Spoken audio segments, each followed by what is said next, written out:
প্রিয় শিক্ষার্থীরা, তোমরা অবগত আছো যে শনিবারে ষান্মাসিক মূল্যায়ন ৬ষ্ঠ শ্রেণী ইংরেজি অনুষ্ঠিত হতে যাচ্ছে। পরীক্ষার নির্দেশনা এখনও পাওয়া যায় নাই।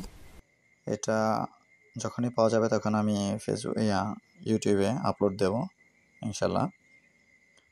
তো আমাদের এটাতে বলছে আমাদের ষান্মাসিক মূল্যায়নের জন্য 60 পেজ অর্থাৎ 60 পৃষ্ঠা পর্যন্ত আমাদের সিলেবাস আছে, এবং এর মাঝখানে তোমাদের জন্য পরামর্শ এটাই যে আমাদের এইটুকু পড়ার ভেতরে আমরা যে গ্যাপগুলো ছিল, এই ধরনের গ্যাপ যেগুলো ছিল, এই গ্যাপ বা যেটা আমাদের কাজ ছিল বাসার, সেই কাজগুলো ইনশাল্লাহ আমরা শিখে ফেলব।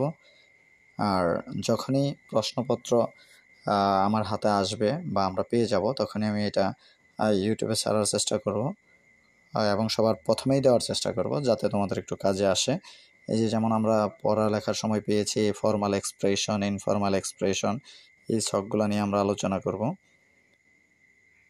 এরপরে যেমন আমরা আরও কিছু জায়গাটা পাইছি এই ধরনের কোশ্চেন থাকতে পারে, অ্যান্সারিং কোশ্চেন অর্থাৎ ডায়লগ সিস্টেমের যে পড়াগুলো আমাদের সেগুলো থাকতে পারে। এরপরে আছে আমাদের যে বলছে এখানে যে কথোপকথন অর্থাৎ ঘুরিয়ে ফিরে সেগুলো আমাদের সেই ডায়লগের মতোই এরকম কিছু থাকতে পারে।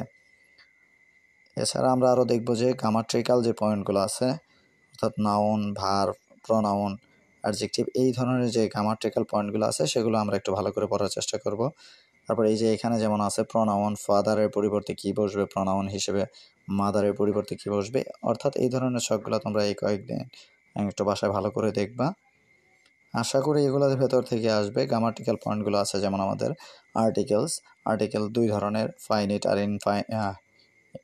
ডেফিনেট আর হলো ইনডেফিনেট আর্টিকেল, এগুলো নিয়ে একটু আলোচনা করব আমরা। এগুলো দরকার, এগুলো একটু পড়তে হতে পারে। এরকম শূন্যস্থান আসতে পারে আমাদের, যে আর্টিকেল ব্যবহার করো বা আর্টিকেল ব্যবহার বা আর্টিকেল মার্ক করো, এরকম থাকতে পারে। তো আমরা যে জায়গাগুলো আমাদের কাজের বাকি ছিল অর্থাৎ যেগুলো আমাদের নিজের একক কাজ ছিল বইয়ের, সেগুলো আমরা ভালো করে দেখলেই হয়তো বা 60 পৃষ্ঠা পর্যন্ত দেখলেই এর ভেতর থেকেই আমাদের সিলেবাস অনুসারেই প্রশ্নটা আসবে।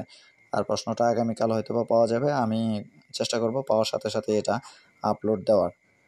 তো এই জন্য তোমরা চ্যানেলটা সাবস্ক্রাইব করে রাখবে এবং সংযুক্ত থাকবা। আশা করি খুব সুন্দর একটা পরীক্ষা অনুষ্ঠিত হতে যাচ্ছে শনিবারে, আমরা খুব ভালো পারফরমেন্স করব। ধন্যবাদ সবাইকে। চ্যানেলটা সাবস্ক্রাইব করো সবগুলা প্রশ্নের আপডেট সর্বপ্রথম পাওয়ার জন্য। ধন্যবাদ।